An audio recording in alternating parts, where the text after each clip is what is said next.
Episode 2 and 3 of the game are already out, and I'll start working on that soon. I'm just taking a short break because this is a fucking long video and... So that was a fucking lie. So, I'm back. Now, I did say I wasn't going to jump straight into part 2, but since most of you voted for this, I suppose I should give the people what they want. Before we jump in though, I just want to say I'm really glad people seem to enjoy the first video. I put a lot of effort into making it a good watch, so seeing people actually sit through the whole thing, and even ask for more, was honestly pretty cool. I've also had some awesome people motivating me along the way. For my friends who listened to me ramble about this game way more than they probably wanted, to someone who I've not known for too long, but always has had my back when I'm down, and for him, I wanted to leave a special tribute. Jokes aside, I really can't express how much I appreciate the support on the first video. But enough of the yap session, let's recap.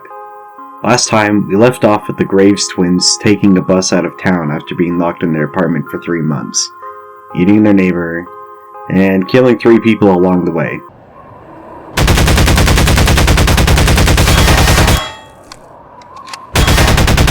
And of course, there was also the girl in the box. So, you know, normal super cool sibling bonding stuff. This chapter focuses on the immediate fallout of everything that's happened so far. We get a few brief glimpses into their childhood, mostly around the incident, but the main focus is on what they do now that they're on the run. I'll be honest, this chapter is longer, darker, and far more uncomfortable than the last. So, as an added warning, if themes like incest, cannibalism, murder, or occult rituals are disturbing to you, this might be a good place to click away. I'll do my best to keep the tone casual, but there's only so much I can do here.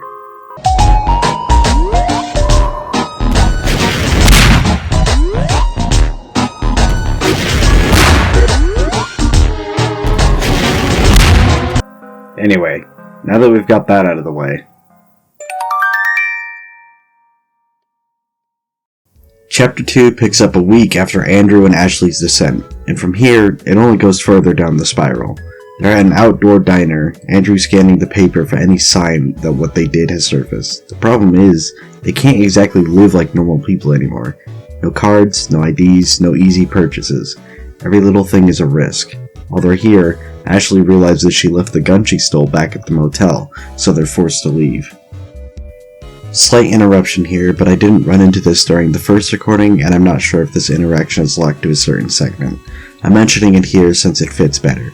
On a nearby wall, there are ads for call girls. Ashley jokes about leaving her number, saying they could use the money. Andrew gets pissed and threatens to hit her, not knowing if she's joking. She reminds him they don't even have phones and asks if he'd really slap her over that. He says he wouldn't do it in public. She calls him a wife beater, and he laughs, saying it's only towards her. She seems uncomfortable with that.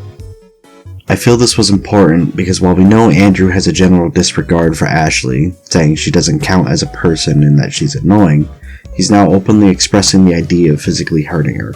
As far as we know, he hasn't been outright violent with her beyond the choking incident at the apartment, but he's starting to treat even that like it was nothing. It feels less like an outburst now, and more like something he's using to control her. We'll touch more on this later. Upon reaching the parking lot, there are advertisements for a euthanasia service and some new sodas. Ashley wants to try one from the nearby vending machine, but Andrew shuts it down. They head inside.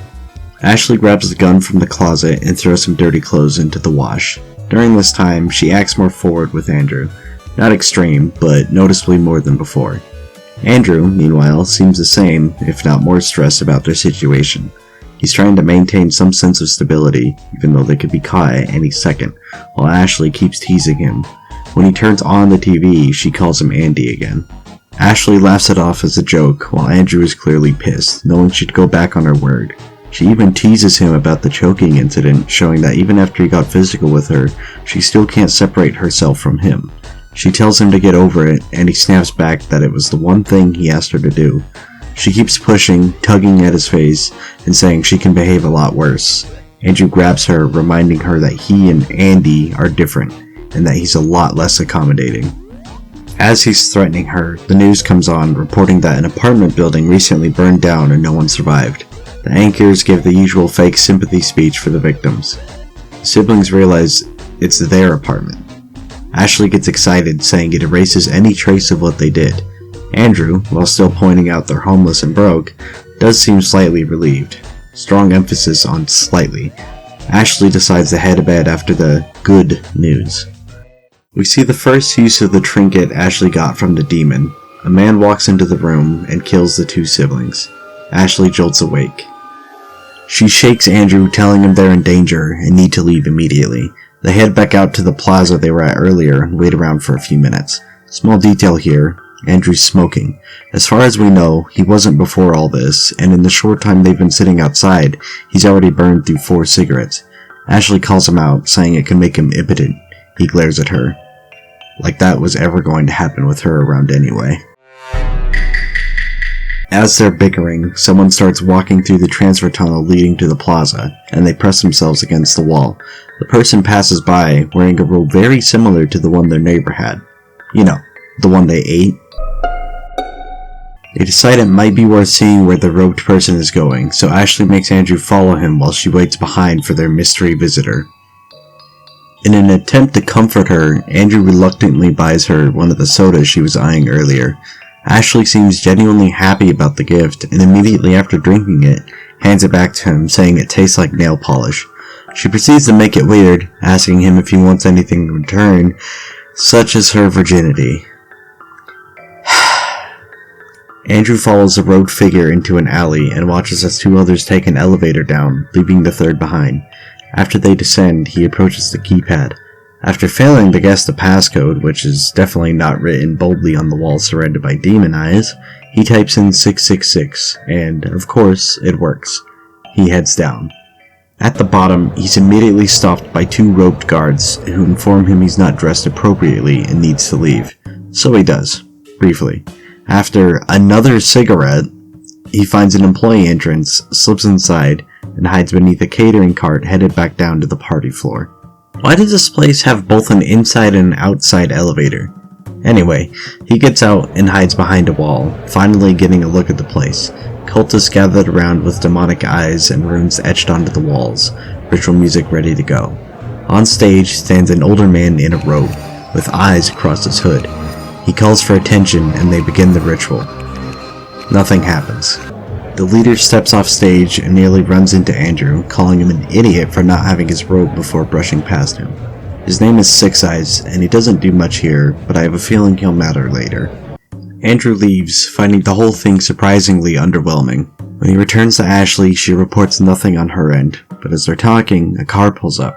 The man from a dream steps out and heads straight for their motel room. Both of them tense at how casually he enters. Andrew suggests cutting their losses and leaving, but Ashley insists that they at least grab their clothes, and maybe deal with the guy since he's clearly targeting them and would follow them anyway. He agrees, begrudgingly. Before heading back to the motel though, they return to the cultist club.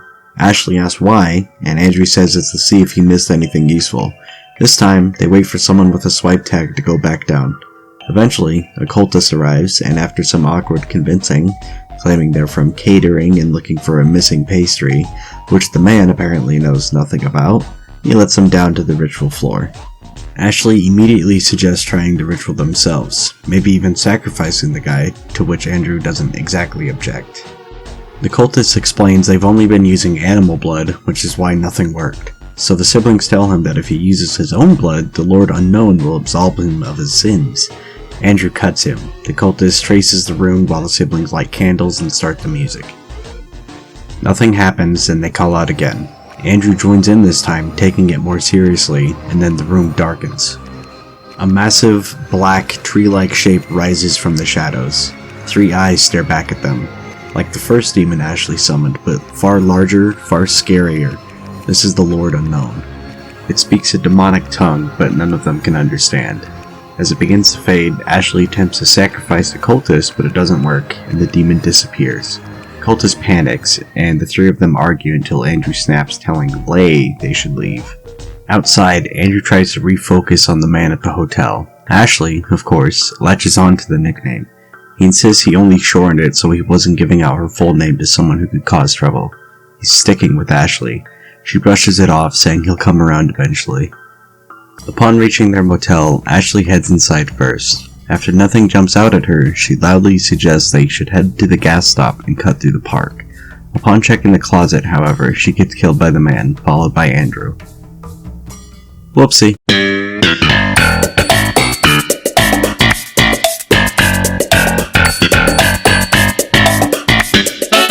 Anyway, she grabs the laundry from the washing machine and they head back out to the nearby park. When they get there, they hide behind a large tree to ambush the man. As they debate whether he's going to follow them, Ashley hands Andrew the gun, again making him do the dirty work, even though he's never shot one before. As he presses her about it, they hear footsteps nearby, but don't see anyone, assuming the man is now hiding in a bush. Ashley suddenly raises her voice, being dramatic, and runs off into another bush. Andrew finds her, and she tells him to act like he's looking for her, in an attempt to lure the murderer out. When Andrew finds him, the game gives you the choice to either shoot the man, or shoot the man, which uses all the ammo. In this playthrough, I picked the shoot option, but will continue as if we only fired once, since emptying the gun mostly locks us out of later choices and doesn't change much story-wise. This makes Andrew's third victim, and he's noticeably shaken, especially considering it's his first time firing a gun. Ashley tells him he did a good job, and then he flips on her, asking why she ran off like that, saying she could have been killed if she picked the wrong bush. She blows it off again, saying she's fine, so who cares. They take the man's car keys, leaving him there since no one should be able to trace a crime back to them. Andrew gets upset about her touching everything and leaving fingerprints, but then says it's fine since she's never been printed anyway. That eases him a bit, but it's still a reminder that they have to be careful. He has been printed, and any proof that they're still alive could unravel everything quickly. They head to the man's car. In his car, they find newspaper clippings about their apartment, along with another about a chemical leak in a different city. They also find a note thanking Mr. Washing Machine for his laundry services. It seems the siblings had a hit put on them for some reason, though by whom is currently unknown. They prep the car to leave. Ashley suggests going to their parents' place to rob them. Andrew pushes back, saying they should avoid places that could tie them back to family, but she persists, even going as far as suggesting they could kill their parents, since they won't be speaking to them again. Obviously, Andrew disagrees, so they settle on just robbing them. Ashley is surprised Andrew was told where their parents live, since their mom had just told her to stop calling. He tries to ease it by saying their mom probably assumed he'd tell Ashley anyway, and that he didn't mention it before because it didn't seem important given everything going on.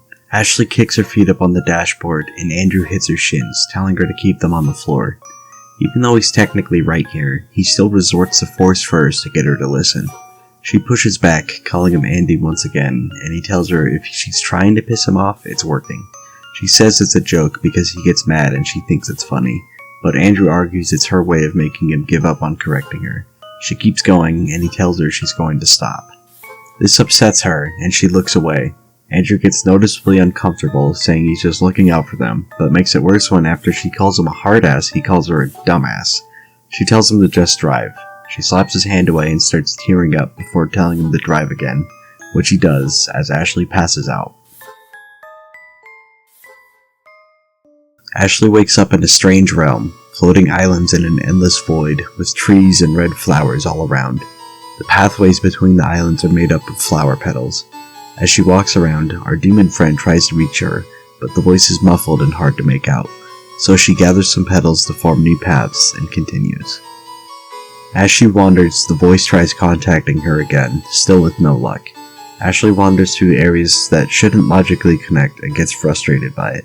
She eventually reaches another space where the small demon is waiting for her. It simply tells her that it can recharge her trinket from more dreams in exchange for souls. She accepts, saying she should be able to get 2 souls very soon. The entity leaves, forcing her to find her own way out. She eventually comes across 2 doors. They both lead to the same area, but we'll cover the right one first, the one with the 3 demon eyes on it. Upon entering, there's a large totem with an empty eye, surrounded by 3 smaller ones. After aligning the 3 with the larger one, it lights up and she interacts with it. When she does, the entity returns, warning her that she's approaching its realm and could die for doing so. It explains she's in the in-between realm, not its actual domain. She presses it to take her there, but ignores her and sends her away. I plan on talking more about this in-between realm later, So for now, we'll go back and explore the door covered in red flowers instead. Inside, there are more pathways and gaps to cross, but near the top, there's a lone presence sitting on an island. If Ashley gathers enough flowers, with one extra to form a path to it, she finds a lemon muffin inside, topped with whipped cream and candles. This reminds her of a moment from her childhood. Leyley is sitting at their apartment table, gloomily looking at a birthday card she received from her teacher. Andy walks in and asks her about it. She brushes it off, saying everyone gets one anyway, but he points out that her teacher did it because she cared, not because she was paid to. Leyley seems to consider that, then asks why he has friends over on his birthday, but on hers, everyone is suddenly busy, and the parents can't afford anything. He offers to buy her a cake, and she says no, since her friends wouldn't show up anyway. They're always busy before she can even set a date. Andy keeps insisting, and she eventually agrees to go get a cake for the two of them to share. They go to the store, and after looking around, settle on buying a pack of lemon muffins since Andy doesn't have much money anyway. He also agrees to watch a gory movie with her as compensation. We cut to the siblings watching the movie with some interesting dialogue. Andy questions why they're watching it and wishes Leyley a happy birthday. She thanks him, but tells him not to worry about next year since she thinks birthdays are stupid and pointless. Andy pushes back, saying he cares about her having a good birthday. He jokes that he'll get her more lemon muffins next time. They have a cute little argument about how he should have gotten chocolate muffins since she liked those more, though she admits the lemon ones are growing on her. He then tells her to make a wish. She wishes for him to lose all his friends and never find love. So close to an actual wholesome moment. I wanted to mention this because it highlights just how important Andrew really is to Ashley. Even on a day as special as her birthday, it seems like no one bothered to do anything for her, but Andy went out of his way, despite being broke, to get her something and spend time with her. She knows her friends wouldn't show up, and her parents seem equally uninterested. Although we know Andrew takes care of her because his mom pushed him into that role, he still genuinely cares about her. Leyley is messed up and cruel, but it's because everyone around her neglects her except Andy. It's not just that she has some twisted attraction to him for no reason. It's that she believes no one would care about her if he were not around. So she becomes possessive out of that fear that someone will take him away, leaving her alone and forgotten. Ashley returns to the in-between realm, and after heading through another door, we enter the area where the two paths merge again. It's a simple room with a dozen flowers scattered around. Ashley gets frustrated and starts stomping the flowers out. As she does, the screen flashes and distorted music plays, before we finally hear Andrew trying to reach her. She screams for help and eventually wakes up. They're in the backseat of the car, and Andrew expresses concern, saying he was about to take her to the hospital since she wouldn't wake up. He mentions that their parents should be at work, so he was waiting for her. She pushes back, saying he's only being nice after how he treated her. He tells her he treated her the way she deserved, before backtracking and saying he was actually pretty fucking lenient with her, considering how she was acting. She gets visibly upset by that, and he sighs, trying to ease the tension by announcing their adventure as Andrew and Ashley in the Home Sweet Home Invasion. I agree with Ashley here. The name is pretty lame, but given they're robbing their parents, it fits. They exit the car and walk through the neighborhood where their parents are staying. Ashley points out that the area is very high-end even for them, since her mom had told her they were living in an apartment, not a house. After checking the houses, they find one with their dad's last name, Graves. Andrew seems confused about why they wouldn't use his last name, as opposed to their mother's, saying Ashley must think their parents don't want the kids finding them. She responds that it's just a feeling she has. After knocking on the door, because robbers are polite like that,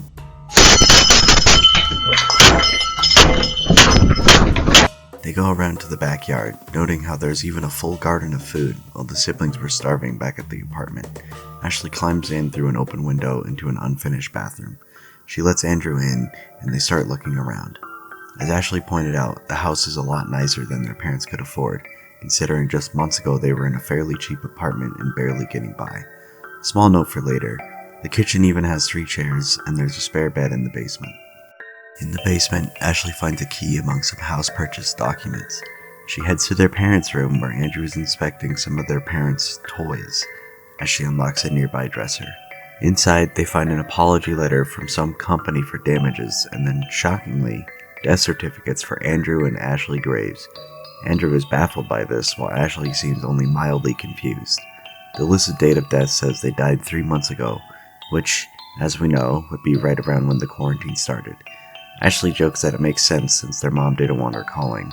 Getting phone calls from a ghost would be scary. Just then, they hear the front door close. Their mom, Renee Graves, calls out, and Andrew responds, rushing out to meet her. In the living room, Renee seems almost horrified to see them there, asking why they're in the house and how they got in. Andrew tells her she left the door open and offers to take her groceries. Renee says he should have told her they were coming, mentioning the quarantine, to which he just asks if she wants coffee. She walks off, and Andrew asks Ashley to play along, so she starts making coffee. Not before slipping some cash from Renee's purse. The three of them sit at the table, and Renee asks how they got out, considering the apartment burned down and everyone supposedly died. Andrew tells her it was a cover-up and that everyone was evacuated. Ashley makes a sarcastic comment to her mother, asking why she even cares, and saying she seems so happy they're safe, which Andrew quickly tries to steer away from. When he asks how Renee got the house, she ignores the question, saying it's a fixer-upper, and then goes on about the neighbors and how she's fairly popular. They also joke about Ashley being terrible at cooking, which is funny. Ashley seems to have a strong disdain for her mother here, making several offhand comments about her and admitting she doesn't really want to talk to her in the first place. While we don't yet know why, it clearly suggests that Ashley resents Renee especially. Renee eventually says it was good seeing them and that she needs to start dinner, clearly trying to shoo them away, but Andrew offers to cook instead. Renee takes him up on the offer and heads off to rest. Ashley clearly has something she wants to talk to Andrew about, but pushes it aside for now, to his annoyance. He decides to make stew. Before gathering the ingredients, they head back to their parents' room, where Ashley asks why he didn't mention the death certificates.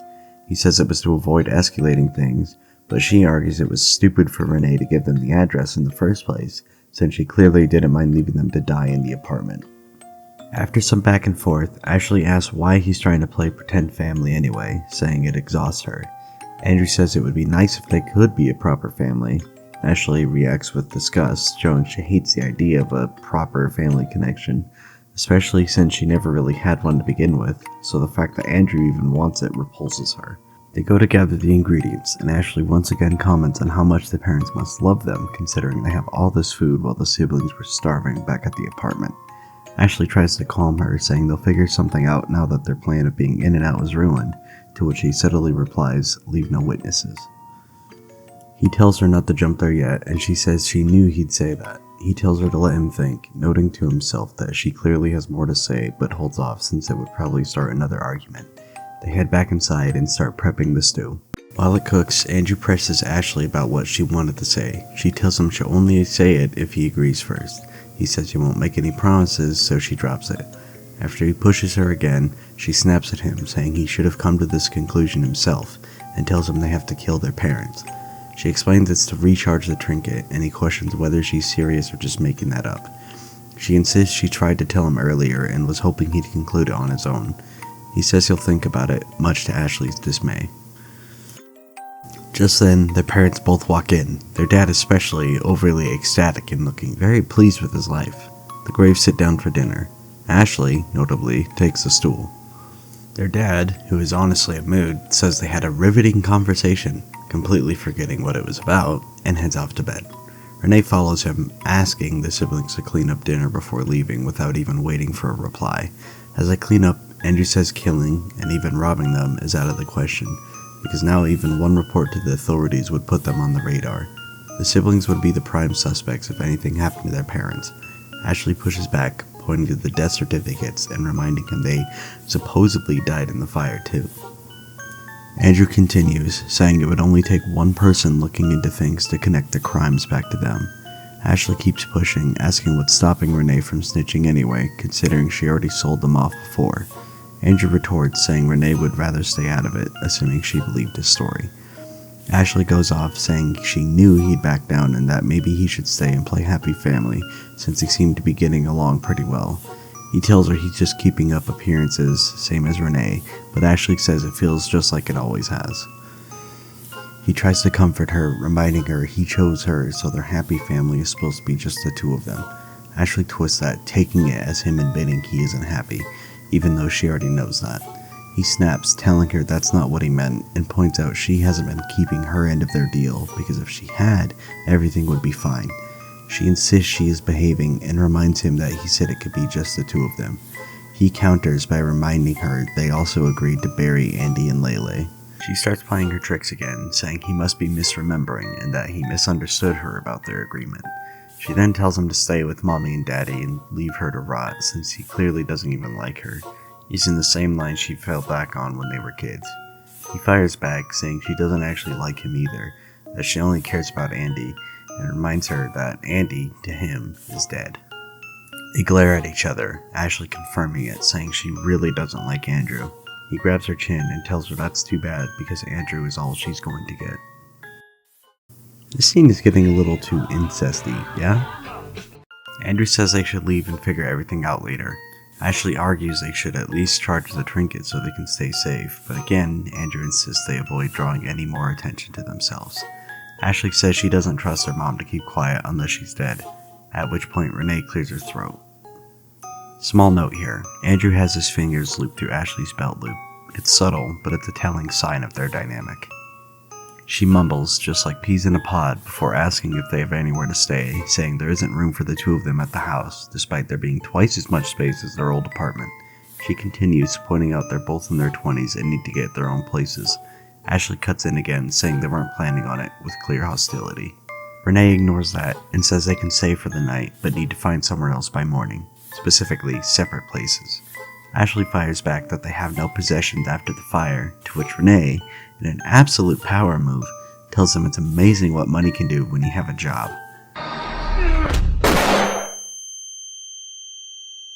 She tells Ashley to use the bed in the basement and Andrew to take the couch. They say goodnight, and after an awkward moment of silence, she asks why they aren't going to bed. Andrew starts to say he's not tired before Renee pulls a classic mom move and reminds them they're in her house, so they'll either go to bed or get out. 10 out of 10 mom skills. He's lying on the couch, unable to sleep, just thinking. He's been dealing with Ashley all day, so he barely gets any time alone with his own thoughts. He even considers starting another fight with her, but eventually gives up and falls asleep. In his dream, Andrew's in a room with two fridges, the one from his apartment and the one from the neighbors. He checks the smaller one first. It's empty. The larger one, however, contains the floating head of their neighbor, taunting him in a strange, almost poetic tone. The head tells him he needs to compartmentalize, calling back to what Ashley said when he was freaking out about cutting the man up. Body parts begin appearing around the room, and as Andrew walks to collect them, he leaves a trail of blood behind him. When he picks up an empty pan, it hits him. They already ate one of the man's limbs. He's then transported to a new area with a locked door and several candle holders scattered around. In the corner, he runs into Leyley. Before she can say anything, he cuts her off and walks away, but she follows him anyway. I think this is actually how Andrew views Ashley now, since she keeps calling him Andy and trying to pull him back into that version of himself, even as he insists it's dead. He refuses to play into the nickname, but in doing so, he starts seeing her as Leyley instead, because she's the one who won't let Andy and Leyley die. Leyley hands him a candle to light one of the holders, revealing a new room. If he tries to interact with another holder, she says she has a candle for that one too, but refuses to give it to him. The game then gives you two options. Ask her nicely for the candle, or kill her. Choosing to kill her has Andrew attempt to strangle her, only to brush it off because it's just a dream. Both options ultimately prevent him from getting the candle, but the strangling choice feels especially telling. It mirrors what happened back in the apartment, reinforcing that this is how Andrew now processes Ashley, as something he either tries to manage or silence. In the newly lit room, papers are scattered across the floor. Interacting with them triggers dialogue that ends with Leyley asking him to find some colored pencils. Lighting the candle in that room reveals yet another space. An unknown girl sits inside, and outside the room stands a figure with bright orange glowing eyes. On the desk are the colored pencils. The phone on the wall has 127 voicemails, and the trash can beside it is filled with death threats. After grabbing the pencils, he speaks to the girl on the bed, and we learn that she's Andrew's now ex-girlfriend Julia.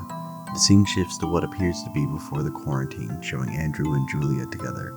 She seems nervous about something, and he encourages her to tell him. Even then, she hesitates, asking him not to get mad. Andrew thinks to himself, when have I ever raised my voice at her? I think, assuming that's true, this is an important contrast. Earlier, when Ashley joked about being a call girl, he said he only treats her like that. Even though he acts offensively about his sister, he clearly doesn't hold himself to the same standard with her as he does with other people. He may not yell at Julia, but he has no issue insulting or physically intimidating Ashley. She explains that she and her sister had talked about something Andrew brought up before, Ashley learning to be more independent for her own sake and for theirs as well. Andrew is visibly uncomfortable hearing this. Juliet gently adds that it would be nice if he could stay over more often, rather than canceling or cutting visits short. He apologizes, saying he can't just force Ashley to learn anything. Julia suggests that maybe he could simply refuse to go whenever Ashley asks him to. Andrew pushes back immediately, arguing that Julia would do the same if her own sister needed something. Julia counters that she would, but only if her sister truly needed it. Andrew brushes that off, and Julia quickly backpedals, saying she shouldn't have brought it up. He reassures her it's fine, then shifts the conversation, mentioning he's worried about what happened to her old friend, saying it affected Ashley too, even if she doesn't show it. Julia questions that, but Andrew just shrugs it off, saying Ashley is hard to read despite being so obnoxious. He goes on to say he worries something like that could happen to Ashley, or to Julia herself. He pulls Julia into a hug, telling her he can't let either of them out of his sight. There's a gloom expression on his face as he holds her. Then, almost casually, he asks her to tie her hair up. She immediately calls him out, saying he'll just pull on it again. The scene fades there. The scene is important because it's the first time we clearly see how Ashley affects Andrew's external relationships. It's disturbing in a very subtle way. Whenever Julia brings up Ashley, even gently, Andrew immediately deflects or defends her. He reframes everything as concern, even invoking what happened to the unnamed girl as justification for why he has to be available whenever Ashley calls. He positions it as protection, but in doing so, he's effectively manipulating Julia into accepting the dynamic. "I'm worried" becomes a shield, one that makes questioning him feel unreasonable. And while Andrew does seem to genuinely care about Julia, Ashley still takes priority. That becomes even more unsettling when he asks Julia to tie her hair back, just like Ashley does. It's a small detail, but it suggests that Andrew is unconsciously molding his external relationships around the same patterns he has with his sister. The overlap isn't romantic, it's psychological. Ashley sets the template, and everyone else is measured against it. I mentioned the voicemails and death threats because we already know from Chapter 1 that Ashley was harassing Julia to the point she eventually broke up with Andrew. The 127 voicemails and the trash can full of threats are confirmation of that. Ashley didn't just dislike Julia, she actively tried to push her out. Constant calls, letters, relentless pressure. She couldn't stand Andrew giving time to someone who wasn't her. The figure outside the window, once illuminated, appears to be Ashley. That detail feels important. Even in Andrew's memory of Julia, Ashley is present, watching from outside. It reads less like literal stalking and more like Andrew internalizing the reality that Ashley was always hovering over his relationship. Even when he tried to build something separate, she was there. If you interact with Julia again, the game states you won't see her anymore. And what's disturbing is that it doesn't seem to bother Andrew. There's no resistance, no grief, he just moves on. It feels like he's already erased her, pushing the relationship out of his life entirely, because Ashley made it incompatible with his world. After returning to Leyley's room, she finally hands Andrew a candle in exchange for the pencils. He takes it to the last stand and lights it. The next room reveals a small ritual circle, and inside it lie the bodies of the 3 people Andrew has killed. In the background, there's a cage and several of the red trees from the in-between realm. Keep these in mind. Interacting with each body gives insight into how Andrew processes what he's done. The woman's corpse tells him Ashley would have killed her anyway, and questions whether her death could be tied back to him, and why there was no mention of it. It's a quiet implication that her life ended without consequence, and that Andrew has already pushed it aside. The warden's corpse is more revealing. Andrew admits he didn't mind killing him, because even while the man was still feeding them, he was always looking at Ashley, something Andrew would never tolerate.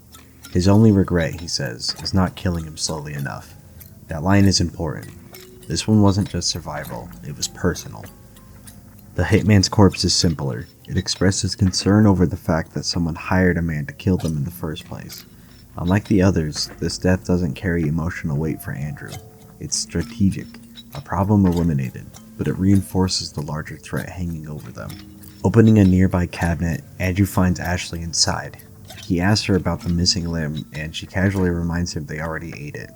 After teasing him about cutting her up instead, she gestures behind him, pointing out that there are plenty of limbs to choose from. I'll come back to this room later, but for now, Andrew takes one of the limbs and the dream shifts again. He's returned to the room with the floating cultist head. The head taunts him, asking if he thinks it's possible the body survived the apartment fire. It points out that since the parts were stored in freezers, they may not have burned completely, giving Andrew something very real to worry about. He didn't respond to it, but the fact that this appears in his dream suggests it's already crossed his mind. When he speaks to the head again, it acknowledges he brought the wrong limb, but adds that Andrew probably doesn't care. There's an implication there that the details don't matter to him anymore, only the act of containment. He stores the limb in the smaller freezer, and as he does, a crate appears beside it. The same crate from the old warehouse. The first time he interacts with the crate, Andrew visibly tenses, his face tight with distress. He ignores it, turning away quickly. The second time, his hesitation is more noticeable. He's been trying to block this memory out, trying to run from it. Unfortunately, he has to face it here. On the third interaction, after a long pause, he finally opens the crate, and the dream shifts into a flashback of the day of the incident. Andy and Leyley walk into the warehouse, Leyley calling out to Nina, the girl they locked inside the crate. There's no response. Leyley kicks the crate, still nothing. Andy opens it, and inside, the worst has come to pass. Leyley just hovers beside him and says, "Oops." Andy slams the crate shut, panic setting in fast. He looks like he's on the verge of losing himself. Leyley, meanwhile, shrugs it off. She says if someone was weak enough to die like that, then nature clearly didn't want them to live. There's no remorse, no guilt. She doesn't acknowledge that it was her idea or that Nina's death is directly her fault. She reduces it to natural selection. Andy tells her to shut up. Leyley ignores him, saying they should just leave her there. If they take the stick off the crate, it'll look like she crawled in herself. Problem solved. What the hell, Leyley? Andy says it won't look like an accident. Nina had scratched at the inside of the crate. Leyley brushes that off, saying they should just leave her there since no one's going to find her anyway. Andy, still panicking, starts spiraling about what to do. Leyley suggests they could just move the body somewhere else, rid themselves of the problem entirely. Andy pushes back, saying someone will eventually find out and he'll end up in prison. Leyley, completely missing the gravity of it, responds with, "Me too, it'll be fine if it's both of us." She treats it almost like a joke, brushing past the reality of what that would mean. That's when he snaps, yelling that they wouldn't go to the same prison, they'd be separated. That's the first time Leyley starts to panic. She immediately tells him to figure something out. They decide to bury her in the forest and wrap her in a tarp before moving her. When they find a spot, Leyley suggests using some planks as makeshift shovels since they can't find anything better. She jokes about watching for splinters, and Andy tells her that's the least of his worries. They begin digging.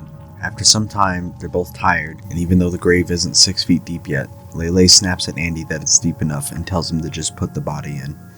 Andy, still worried it'll look obvious, grabs some nearby foliage and spreads it over the disturbed dirt to help it blend in.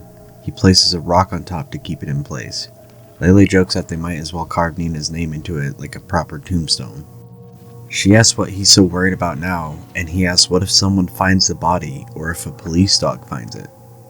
She tells him to just forget about it, saying that if you don't think about something long enough, it's like it never happened because you won't remember it anyway.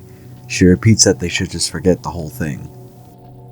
Andy, still nervous, tells her to make sure she doesn't say anything about it to anyone, that it has to stay between them. She snaps back that she already said to forget about it. He pushes back, pointing out that she says one thing and does another, so she needs to keep her mouth shut this time. She promises. She then makes another joke, saying she's already forgotten the girl's name. Andy collapses, pulling his head into his knees. Leyley crouches beside him, grabbing his shoulders and telling him it'll be fine, before leaning in and adding, "Just kidding." She tells him that if he doesn't do what she says, she'll tell everyone what he did. Trying to push back, Andy asks who's going to play with her if he's in jail. For once, Leyley doesn't panic. She just shrugs and says she'll send him letters. He makes a jab about her handwriting, but she brushes it off and repeats that he'll just have to do what she says, or rot in prison alone. She then tells him plainly, I am your best friend from now on.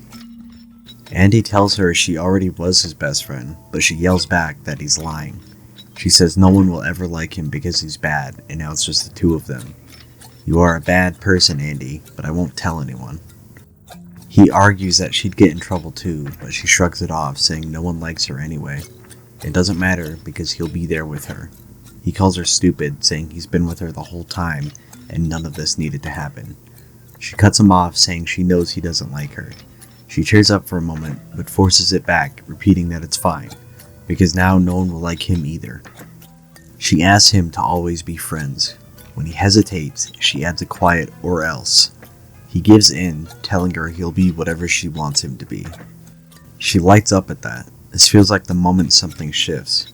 Before, he was around her because he had to be, because her mom made him watch over her. But now she has leverage. Now she can hold this over him whenever he pulls away. She tells him they should always be together. Andy has 1,000 thoughts, but he doesn't say any of them. And that silence reinforces her control.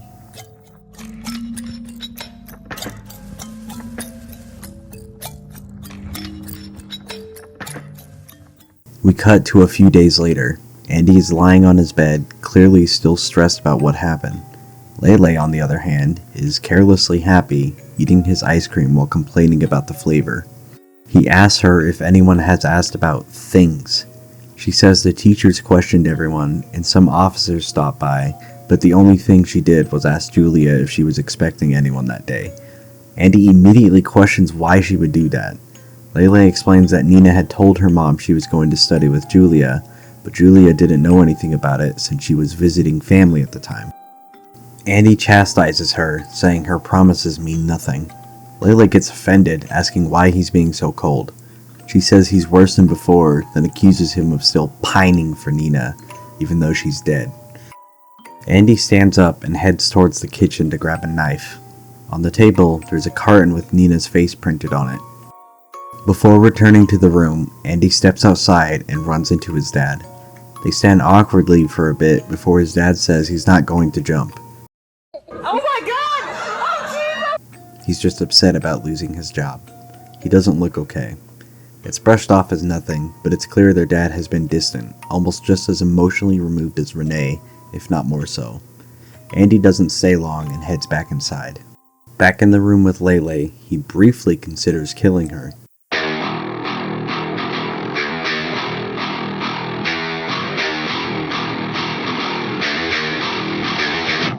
Instead, he tells her they're going to make a blood oath. She keeps quiet about what they did, and he'll keep her company. She teases him, saying that even if she broke it, he wouldn't actually do anything. He replies that if she ruins his life, there'd be no reason for him to keep up appearances anymore. She asks what happens if he breaks his promise. He says he won't, as long as she doesn't. She doesn't believe him. He grabs her and tells her she's a miserable creature that's wormed her way into his life, but that he'll keep a moldy spot in his heart just for her. What the f***? And she can make of that what she wants. For once, Leyley looks uncomfortable, but she accepts it. Without warning, he cuts her finger, then his own, and traces an X over her lips with their blood. Thus, she forever keeps her mouth shut. She traces a line over his eye with her blood, telling him to keep his eyes closed, going on about how no hussy should steal his gaze. He pushes back, saying he promised to be around, not that there wouldn't be other people in his life. She asks for a do-over, but he refuses, saying a promise is a promise and it's too late. He tells her she'll still be a priority, just not his only one. She cuts him off, saying, "Why can't you just Kill our parents. Do it for your cute little sister. I know you want to. Kill them to solve all your problems. Kill them to feel something. Kill them for food. Kill them to avoid the things I'll do to you if you don't." Ashley is sitting next to Andrew on the couch, whispering into his ear at some ungodly hour in the morning. He asks what she wants. She tells him she wants to offer their parents to the demon, right now. Andrew hesitates. She presses him, saying she gave him plenty of time to decide, and he didn't, so now they're doing it her way. To her surprise, he simply says, okay. She smiles and says, welcome back, Andy. He shuts that down immediately, saying she was right about Renee possibly snitching on them, that he knew it even before they left the apartment. He says he regrets pretending to believe anything else. Ashley climbs onto him, teasing that he's just a big soft marshmallow. She goes on about how all kinds of awful women would have gotten to him if she weren't around, and bites him, calling it a demonstration. Yeah, I'm not beating the allegations at this point. He laughs and calls her stupid, but they're interrupted when their mom walks in. She asks if he's still awake, and when he responds, says she wanted to talk to him without Ashley around. He tells her it's not a good time, but she insists, saying it's important. She says she owes him an explanation, which is an understatement. He tries to brush it off, but she walks around the couch and begins to mention the situation with Ashley, only to stop when she notices Ashley on the floor next to him. Andrew is clearly annoyed. Ashley, dripping with sarcasm, tells her to go on, don't mind her. Renee grits her teeth and says, it better not be what it looks like. Ashley laughs, says whatever, then pulls out her gun and asks, how does this look to you? Renee stutters, asking how she got it, before Ashley raises the gun toward her and repeats, what's it looking like now, Mom? Andrew barely makes an effort to stop her, as Renee backs up, telling Ashley to put the gun away. Ashley ignores her, calmly telling Renee to start walking to the basement. She then tells Andrew to find a rope to tie her up, casually telling him not to kill their dad. Andrew goes into their parents' room, where his dad is asleep, and starts looking for rope in the toy cabinet. He drops something, and when his dad asks what he's doing, Andrew blurts out that he wants to fuck himself. He quickly corrects course, telling him that Renee needs help in the basement. As his dad heads downstairs, Andrew quietly draws his cleaver. Upon catching up to his dad, Andrew grabs him and holds the cleaver to his neck, to which his dad says, weren't you supposed to be masturbating? What the hell? Andrew ignores the comment and ties his dad up. Before they begin the ritual, Andrew asks his mom for her credit card information and says he'll withdraw some money. He tells Ashley not to do anything while he's gone. She responds that she won't, only if they behave. Argument aside, he leaves to grab the card. Ashley follows him upstairs, telling him their parents will stay put. She asks if he's actually with her on this, pointing out that he flip-flops a lot. He almost calls her Leyley before catching himself, correcting it to Ashley and confirming they're doing this. Satisfied, she hugs him and he leaves. What's interesting here is the music. During Andrew's portion, there's this low, ominous track playing.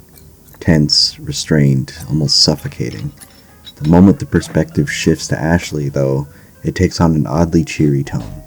It's upbeat in a way that feels completely detached from what's happening. The contrast says a lot without spelling it out. Andrew knows exactly what they're about to do and feels the weight of it, while Ashley treats it like an exciting plan finally coming together. Ashley begins setting up the ritual. She grabs a kitchen knife, and while deciding who to cut first, her mother interrupts. Renee tells her to just take the money and leave. Ashley responds sarcastically, asking why she suddenly cares what she's up to.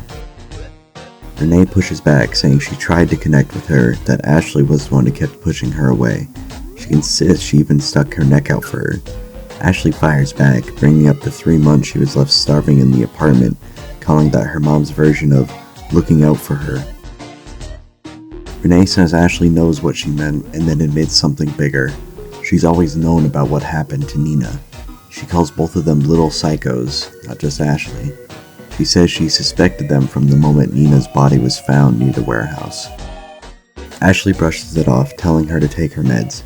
Renee continues anyway, saying that if she hadn't loved Ashley, she could have turned her in back then. Instead, she protected her. For someone in her position, she says, that makes her a saint. Ashley calls her the saint of covering one's own ass. Renee keeps going, asking if she has any idea what would have happened if someone found out back then. Ashley ignores the warning entirely and cuts her mother. Her dad calls out, but Renee quickly says she's fine. Ashley cuts in, telling him she wouldn't spare the worry if it were him. It's worth noting 2 things here. First, their dad barely speaks throughout any of this. He's tied up, present, but almost completely passive. Even now, with everything unfolding, he has no real input. That silence feels consistent with how he's been portrayed overall. Distant, reserved, effectively absent. It may explain why neither sibling seems to carry the same emotional charge toward him. There's resentment towards Renee, but their dad almost feels like background noise. Second, the hatred between Ashley and Renee is very direct. Renee claims she loved Ashley enough to protect her after Nina's death, but the way she frames it sounds more like self-preservation than affection. Ashley clearly doesn't buy it.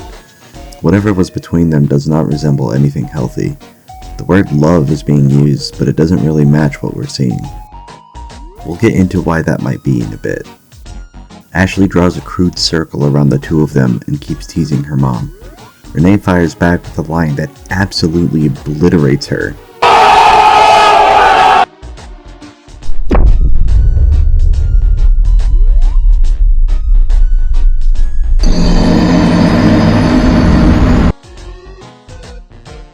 Okay, not really.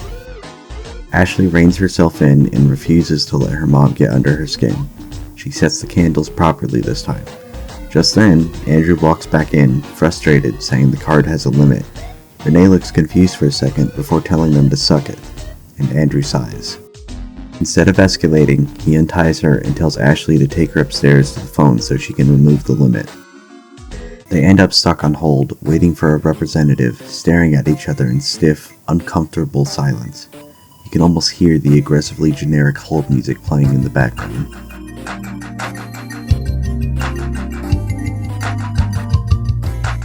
After what feels like forever, a rep finally picks up.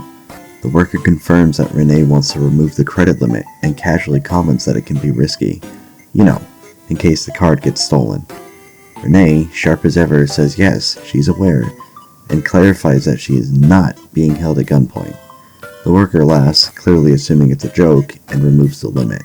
Before hanging up, they ask if there's anything else they can help with. Renee, visibly annoyed, says, apparently not. After hanging up, Ashley makes a comment about Renee's very specific choice of words before taking her back down to the basement. Andrew ties her up again. He mentions he added the extra runes for her. Ashley says she'll take the card and withdraw the rest of the money, but he pushes back, worried about her getting caught. Before she can argue further, the game gives us a brief internal choice. Ashley pauses, wondering if it's really a good idea to leave Andrew alone with their parents. There's an option to basically say, fuck that. This is where I forgot to get footage for, so I will address this in the comments below. But for now, we'll pick the trusted trinket option, because I believe it gives us a little bit more story that's important for a later decision we get. She decides she's fine leaving him. If anything goes wrong, the trinket will show her. She doesn't need to worry about Andrew betraying her. With that, she takes the card and leaves.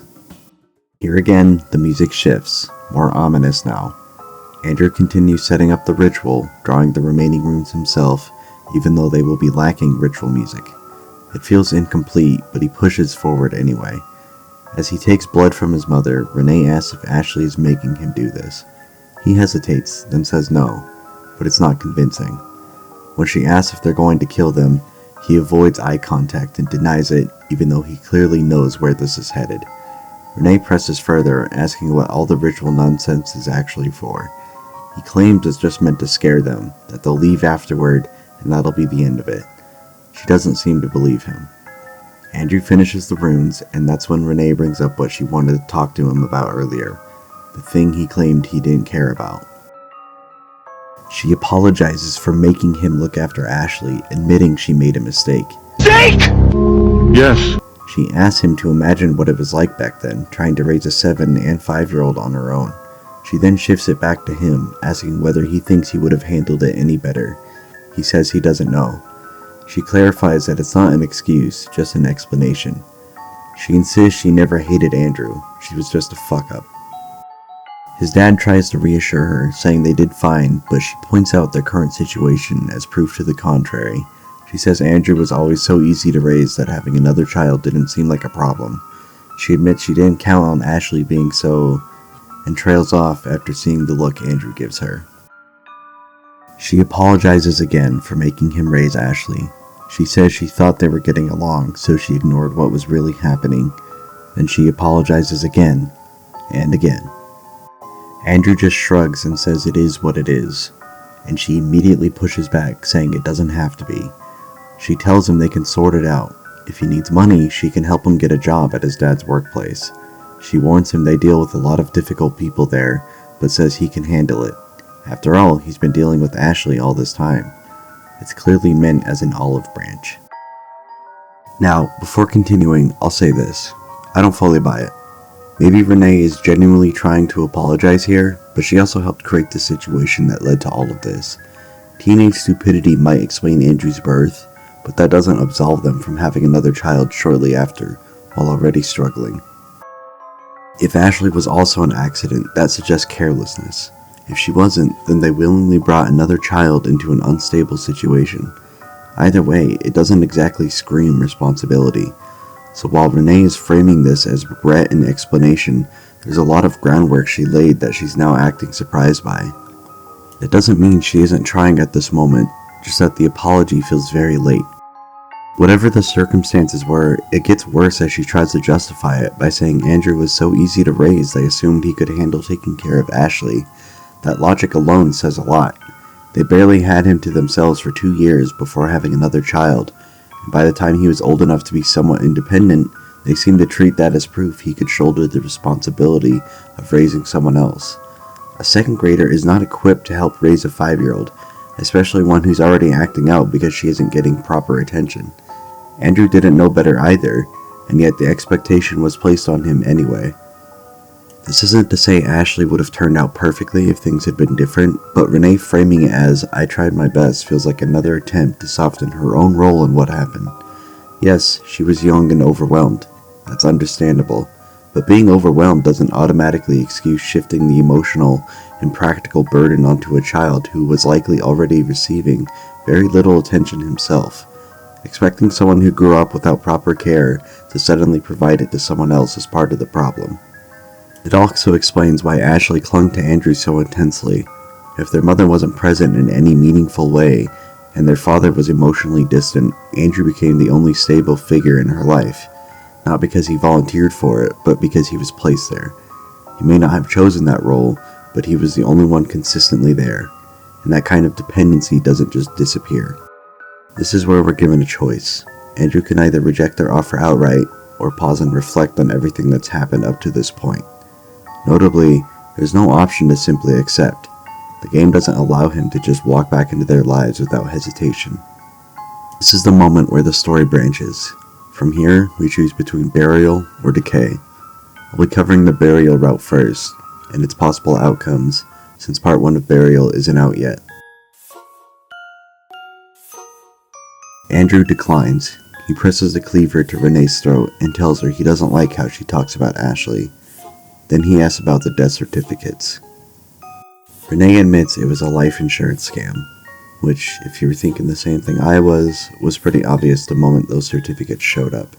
She explains that when the siblings were trapped in the apartment, they were referred to a surgeon who could fabricate documents stating they had died from parasites. Andrew says he didn't even know they had life insurance. Renee casually reveals she took it out after they were quarantined. He questions how they were able to claim it so quickly.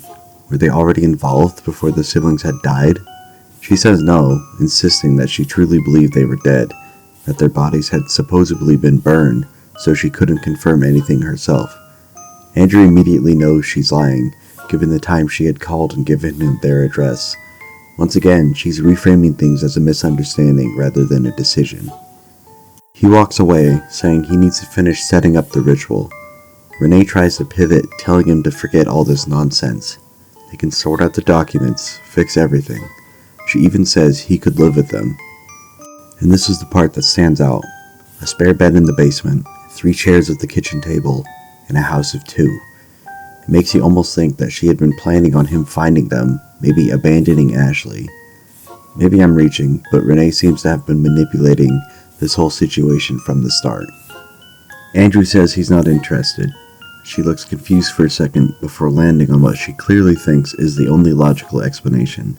She says, "You fuck her." This, unsurprisingly, completely throws Andrew, and even his dad looks stunned. Renee takes his reaction as confirmation and immediately calls it disgusting.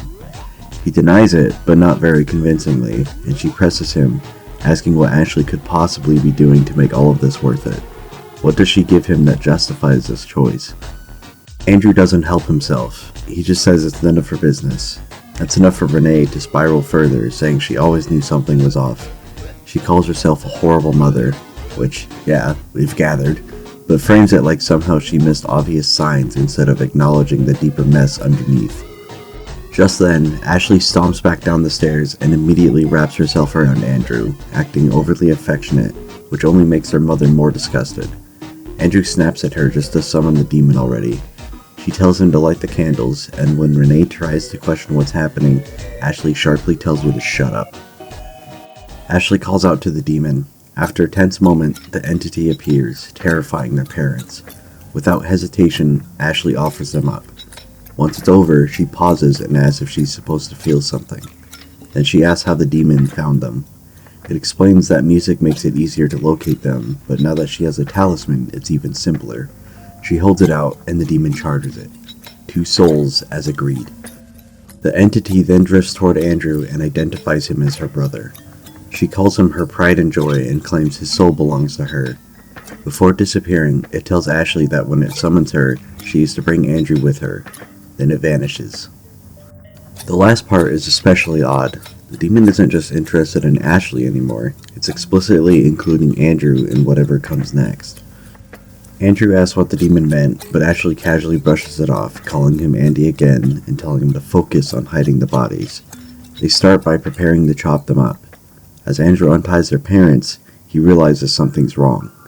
Both of them are still breathing. They won't wake up, but they're clearly alive. Ashley suggests that maybe losing their souls just leaves them like that, inert but not technically dead. She also points out that Andrew never went back to confirm whether the cultist and the warden had actually died either. The implication is uncomfortable. Andrew starts to panic at that realization. Ashley snaps at him to get it together, then, without hesitation, stabs their parents, finishing them off herself. She teases him about her always making him do the dirty work. Andrew, noticeably, seems slightly relieved once it's done. They drag the bodies over to the basement drain, but as Andrew starts cutting, the drain clogs. He tries to clear it and fails. Ashley tells him to put on gloves and deal with it because apparently she's a dainty lady and that's a man's job. He reluctantly reaches in to see what's blocking it. He pulls out what seems to be an endless mass of hair. Ashley calls him Andy again, and for this, he half-jokingly threatens to fling the wad of hair at her. She yells at him, then quickly apologizes. It's almost a weirdly light moment between them, bickering, teasing, routine sibling energy, until you remember they're actively dismembering their parents. As they continue working, Ashley makes a quiet mental note about Andrew. Instead of panicked or detached as she expected, he seems almost calm, or at least as calm as someone in this situation could be. It unsettles her. She briefly wonders whether this is Andrew or Andy. He notices her staring. When she brushes it off as nothing, he points out that it's strange seeing her look uneasy over their parents' bodies, or having to do some dirty work. She avoids the comment and asks how he's doing instead. He says he's as good as he can be. She cautiously replies, "That's good." He traces a bloody finger down her face and tells her she's being weird. She fires back with, "Look who's talking." He laughs and goes back to work. Ashley, though, still feels off. Once they finish, they start planning to use whatever they can find in the house to dispose of the evidence. We see something subtle here. Ashley is unsettled because Andrew usually resists more. Even Andy pushes back in his own way. But here, he isn't fighting her. He isn't hesitating. He's just going along with it. She can't tell whether she's actually in control or if he is. Whether he's simply playing along to keep things smooth or if this version of him is genuine. The uncertainty throws her off more than open resistance would. They burn some of the remains over a fire and use a blender to grind some and send it down the drain. Andrew jokes that he's surprised she didn't offer him any, and she replies that of course she didn't. It's raw meat. Instead, Ashley decides to make stew out of part of it. Andrew looks uncomfortable, but he doesn't stop her as she starts preparing it. After finishing with the rest, they sit down and eat. Andrew clearly isn't thrilled about it, but he goes along with it after Ashley mentions they won't be getting proper meals for a while anyway. She tells him to say and unexpectedly, he does. eats without much reaction. When she eagerly asks how it is, he says it's okay, a little dry. They banter back and forth, and Andrew gradually exaggerates his praise, saying it's so good he can't even comprehend it, even making a dumb little poem to humor her. When he calls it dry again, she casually says humans are hard to cook, but she'll get it right next time. That comment visibly unsettles him for a moment, but he brushes it off. They finish eating and move on to cleaning up what's left, deciding what to do with the bones. Andrew grabs some bags and collects the bones from the fireplace before heading downstairs. He says he plans to dump them in the ocean and tells Ashley that if they remove the teeth from the skulls, it should keep the bodies from being identified. He seems confident in that logic, even though realistically, teeth aren't the only way remains can be traced. But in his mind, it's enough. He pulls the teeth from the skulls and flushes them, then places rocks in the bags with the bones to weigh them down. Andrew tells Ashley that now they just need to clean up the basement and leave. She questions that, asking why they can't just stay there, making more sacrifices, and keep paying the bills as if nothing happened. Andrew explains that too many things could go wrong. Neighbors noticing something's off, the parents not showing up to work. It wouldn't take much for someone to start asking questions. Ashley doesn't seem to fully grasp how many moving parts there are, but after going back and forth for a bit, she reluctantly agrees to clean the basement instead of trying to settle in. She's clearly annoyed, but grabs a fantastic mop and starts cleaning the basement anyway. Once they're done, they head upstairs. Ashley says she's going to take a nap and see if the charged trinket triggers another dream. Andrew asks if he can try holding it. She says it probably won't work for him, and they go back and forth about it for a moment before he suggests they hold it together between their hands. She teases him about the idea, but eventually agrees to try it. They get into bed and hold hands, nothing more. Andrew says it's going to be impossible to sleep after what Renee said earlier, and after what Ashley herself said just seconds ago. Ashley admits she had heard Renee's comment too, which is why she leaned into the overly affectionate act. She then adds that if their mom regrets them, that makes her happy. Andrew gives her a look at that, but doesn't push it further. Eventually, they both fall asleep. We enter a dream sequence with Ashley. The objective is simple enough. Find crayons to give to a pink bunny. It took me way longer than it should have to find the red one, because I'm stupid. Once all the crayons are collected, the TV in the room suddenly flickers. A red eye flashes across the screen, staring directly back at Ashley. Then a title card appears. Leyley and Leyley alone. We cut to a dinner table scene with a green, chartreuse, purple, and pink plushies placed around the room. The pink plushie sits by itself, while the other three are positioned at the table. If you try to place the pink one at the table, it simply falls over. The plushies represent Andrew and Ashley, with the chartreuse and purple standing in for their parents. When you place both the green and pink plushies together on the blanket, they appear happy, and a new area opens up, along with the higher section featuring a cage set against a moonlit backdrop. If you remove the green plushie, the pink one becomes visibly upset. It seems to reflect how Ashley never felt like she fit in with her parents and is only content when she's with Andrew. When he isn't there, she destabilizes again. It also shows us again how Renee seemed more open to having Andrew around, given he is able to sit at the table, but not Ashley. In the next area, there's a heart-shaped altar with a purple and yellow plushie sitting on either side. Placing the pink plushie in the center causes the flowers at the base of the altar to wither. Placing the green plushie there instead makes the flowers bloom and unlocks a nearby trash can and crate. Ashley grabs what she calls the purple hussy and a yellow floozy. She places the purple plushie, representing Nina, into the chest, and throws the yellow one into the trash, representing Julia. After that, tossing the mom and dad plushies into the pot, clearly mirroring what they did to their parents, opens a path of stars leading to the cage above. With each action, 6 TVs at the top of the screen flicker on, each displaying a deep red eye staring outward. Ashley takes the green plushie and locks it inside the cage. It's a pretty direct representation of how she feels, that Andrew should belong to no one but her, and that if keeping him close means locking him away, so be it. A small window opens at the bottom of the screen, and a path of flowers appears. Following it leads to a narrow hallway with a painting of two plushies. On either side of the hall sit a knife and a flower. Placing the flower on the pedestal in the center causes a locked door to light up. Beyond it are two paintings and three items: a heart, a broken heart, and the sun. This is where the burial route branches again. Before getting into the choice itself, the scenery is worth mentioning because it may hint at what's coming. I first saw this pointed out on a Reddit thread. Credit where it's due. But the flowers scattered throughout this dream sequence resemble poppy anemones. Those flowers are often associated with forsaken love and death, and in Greek mythology, they're tied to the story of Adonis. That connection feels deliberate, especially given the themes playing out here. These flowers are concentrated around the right door. That door opens if you place the heart between the green and yellow plushies, the broken heart in front of the lone pink plushie, and the sun between the green and pink plushies in the left painting. Given what follows on this route, it seems to suggest that Andrew and Ashley are trying to forget everything and act normal, or at least pretend to. With the poppy anemone symbolism tied to death and forsaken love, it could also foreshadow that this attempt at normal may not end well. If, instead, you place the heart between the pink and green plushies, the sun over the pink plushie, and the broken heart over the yellow and green plushies, the left door opens. This route pushes their relationship further into something darker, with both of them fully leaning into it. The tree framing on the left door is interesting too.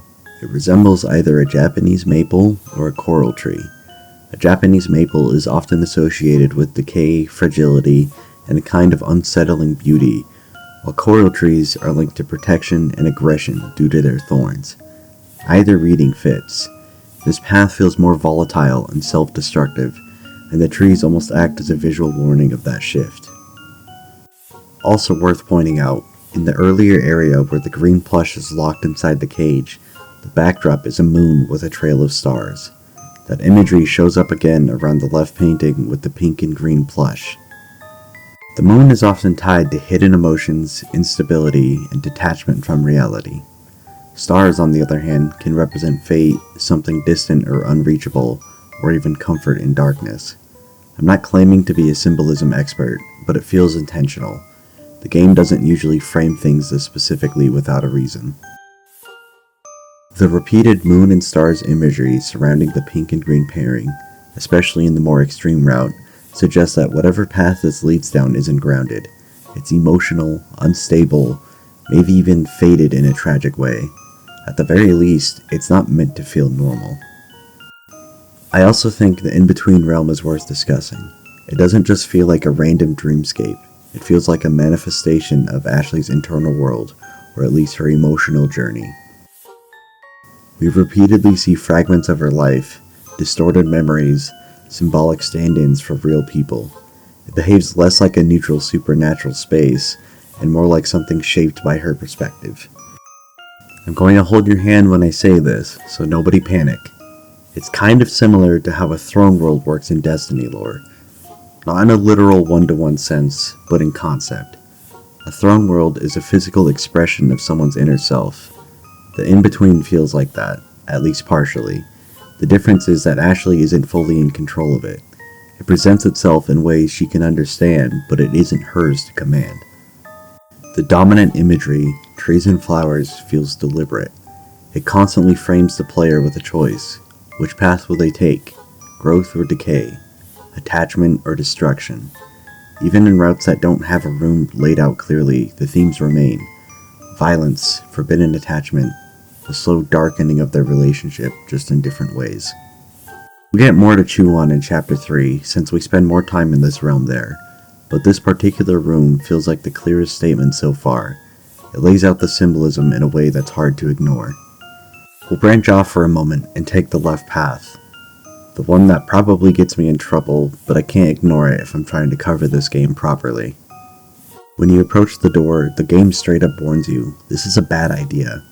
Even the feedback icon changes. Instead of the usual heart for a positive action, or the black mass when someone's annoyed, a skull appears above Ashley's head. It's not subtle. The game is telling you this is the wrong move.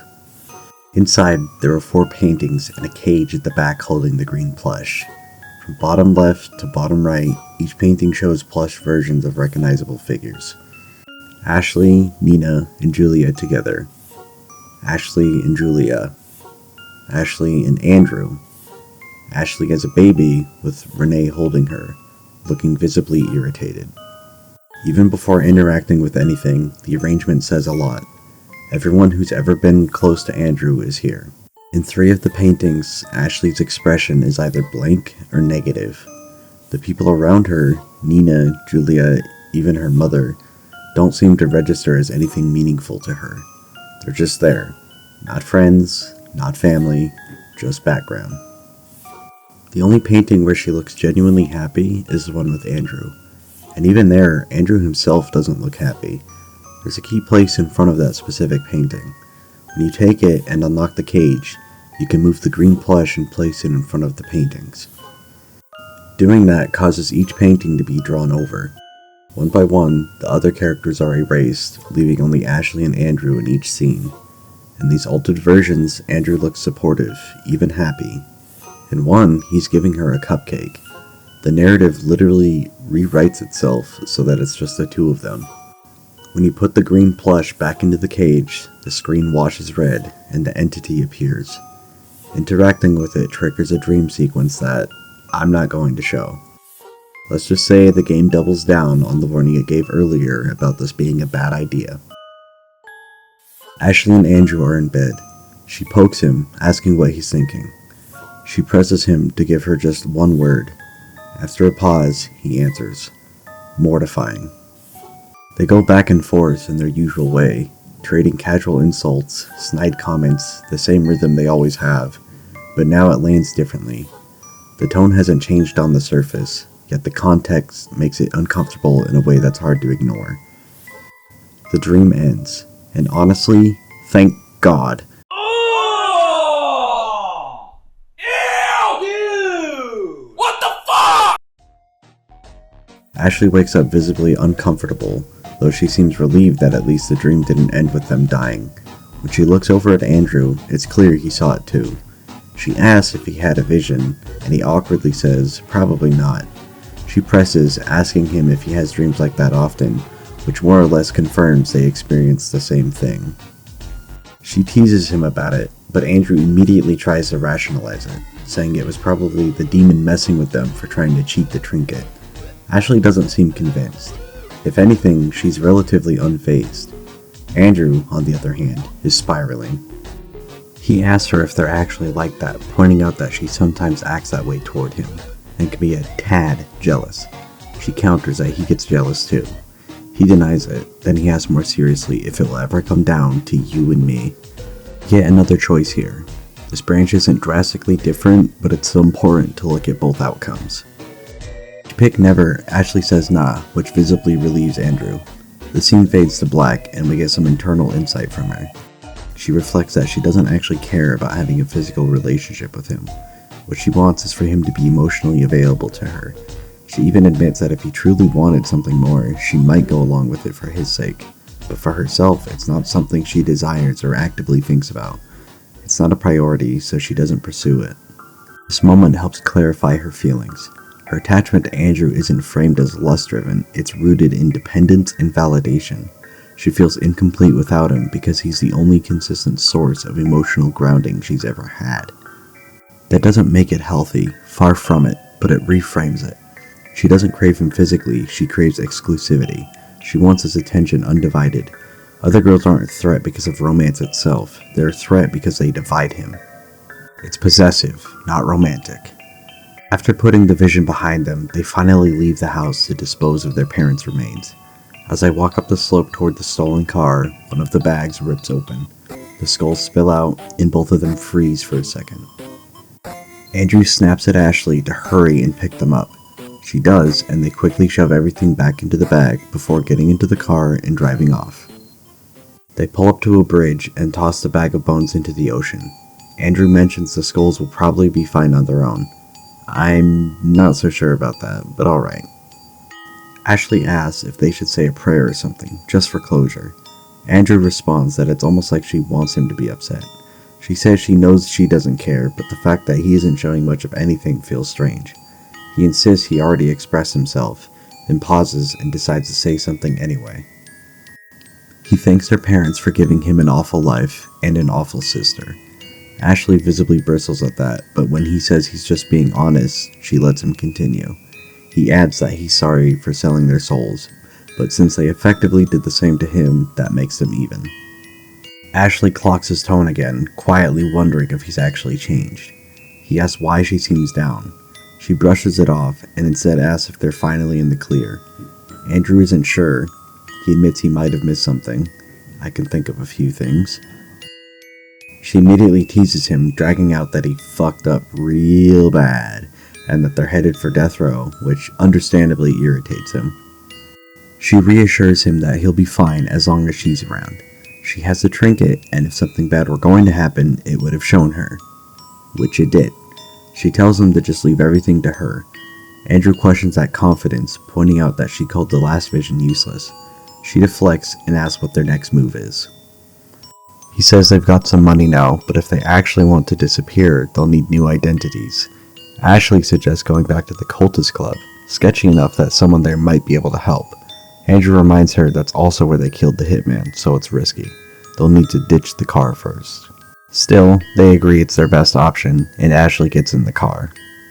Andrew lingers for a moment, lighting a cigarette. He notices a small mole on his hand. Ashley calls him out for smoking again, and as he looks down, the mole shifts, morphing into a demonic eye. The scene fades, and the chapter ends. So the plan for now is new identities and a clean break, or as clean as it can be after everything they've done. Alright, so this next part was added just a few days ago, and I do want to mention it. We get a chapter card for Burial at Sea. Ashley is sitting in the car and gets an uneasy feeling, noting that Andrew seems detached. She assumes he's upset about her saying they never have sex, and calls him pathetic for it. When he gets in, they sit in silence. After a moment, he asks if the never thing was final. Ashley immediately shuts it down. Yes, it's never happening. He doesn't take that well. He starts the car, then suddenly accelerates, freaking Ashley out, before driving straight into the water. They both drown, and we get the truest of true ends ending. Honestly, I'd do the same if I couldn't smash her, minus the incest stuff. I think this was meant to be a joke ending, but the reason I bring it up is because this used to just cut to black. Now, it feels like the intended burial outcome might be leaning darker. What once felt like a slightly hopeful path now shifts into something a lot more bleak. Andrew essentially giving up the moment he doesn't get his way. Now, let's rewind and explore the never say never option, because that changes the sequence quite a bit, and not exactly for the better. Going back to the choice, if you pick never say never, Ashley repeats the phrase in a teasing tone. That clearly hits a nerve. She pushes it further, asking if it got his hopes up, along with a few other comments, and Andrew turns to walk away. Reasons that are, at best, questionable, Ashley says they've done worse things together, and that she figured it might happen eventually anyway. Andrew immediately questions why she would even think like that, which genuinely seems to upset her. She defends herself by pointing out that it was in the vision, so maybe it's something that's meant to happen. Andrew tries to rationalize it away, reminding her that her last vision had them dying, and they avoided that, so maybe they can prevent this too. Given what happens in the never ending, this is a strange reaction from Andrew. He brushes it off outwardly, but he's clearly unsettled. The black mass indicator appears over him, showing he's upset. I'll call these out when they seem important. From there, they leave the house, and the sequence continues the same as before, up until the bridge. This time, after Andrew drops the bag and Ashley asks if the skulls will be fine, she grabs one and shoves it into his hands, saying she can throw farther than he can. He fires back that she can't. When she goes to throw hers, he shoves her aside, messing her throw up and winning. She grabs him, threatening to punch him for cheating, but instead, he pulls her into a hug. They linger there for a moment before pulling back. She smiles, saying he's been a bit different lately. He asks if he's no fun now. She shifts the tone, asking how he's been sleeping. At first, he thinks she's teasing again, but when she clarifies, he admits that he's actually been sleeping pretty well, all things considered. That unsettles her. She notes that he seemed to be doing fine lately. He half jokes that she shouldn't be happy for him, and she responds that maybe Andy's all grown up and doesn't need her anymore. Andrew snaps back. Andy is dead and doesn't need anything. That clearly hurts her. After a brief silence, he adds that at least she still has a trinket, the one only she can use. She questions that internally, but ultimately settles on the idea that she still has some way to keep him tied to her. He admits he's uneasy about not knowing what comes next. From there, the ending plays out the same as before. What we see here is that Ashley's focus isn't really physical. What matters to her is proximity, that Andrew is still with her. That's the core of it. What's interesting is how much Andrew's demeanor shifts based on that single choice. If she says never say never, he becomes noticeably more comfortable with physical closeness. Not necessarily romantic, but less guarded. Choosing never, on the other hand, initially feels like more of the same, but with the added ending, it now reinforces Andrew's underlying intentions toward Ashley. He begins to rely on her more for both physical and emotional support, something that feels abrupt but still important to note. Ashley also is almost upset by how willing Andrew is to comply with her now, given he used to insult her and push back. The fact he's going along now is strange, as she doesn't know, like I mentioned, if he's playing along or being genuine. With that in mind, let's rewind further, back to the branching room with the two paintings. This time, we take the right path, placing the heart between the green and yellow plushies, and the sunshine between the pink and green. Taking this door, the game notes that this seems like the same path. Inside, there are 5 small spirits floating around the room.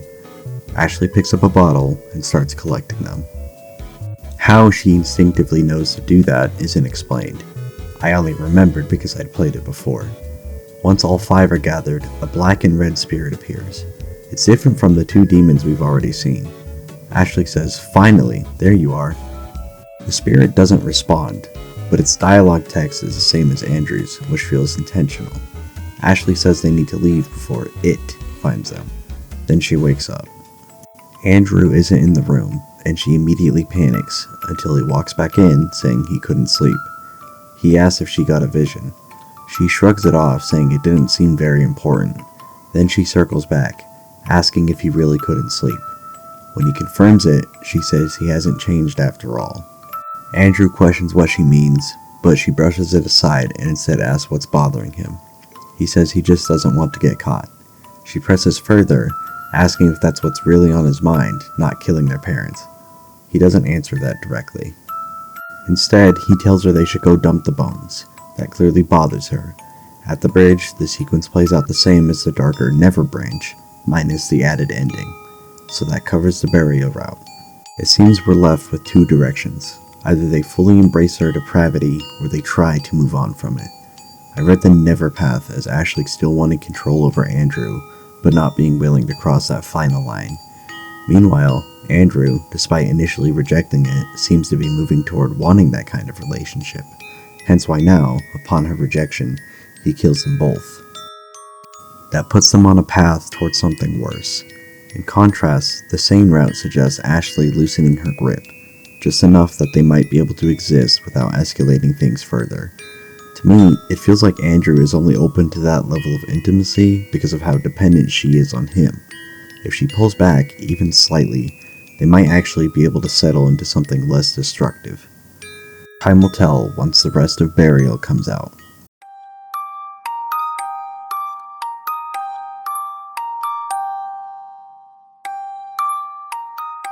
Back to the olive branch their parents offered.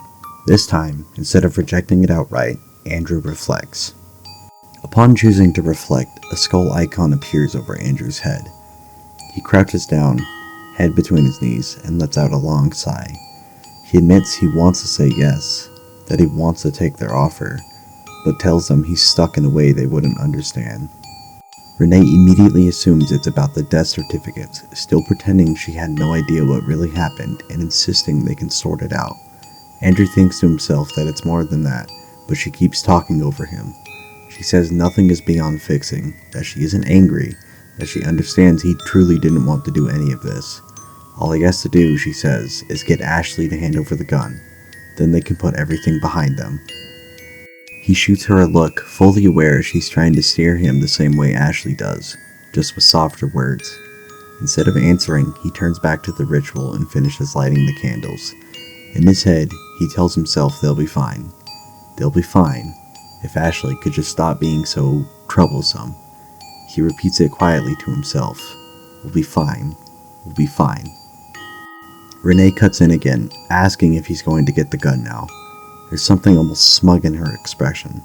Maybe it's just how the sprite looks in that moment, but it doesn't feel accidental. Ashley storms down the stairs. Andrew simply says the ritual is ready. She asks why she can't even get a proper greeting. He doesn't entertain it and just tells her to summon the demon. When she asks what's wrong, he says everything and tells her to get on with it.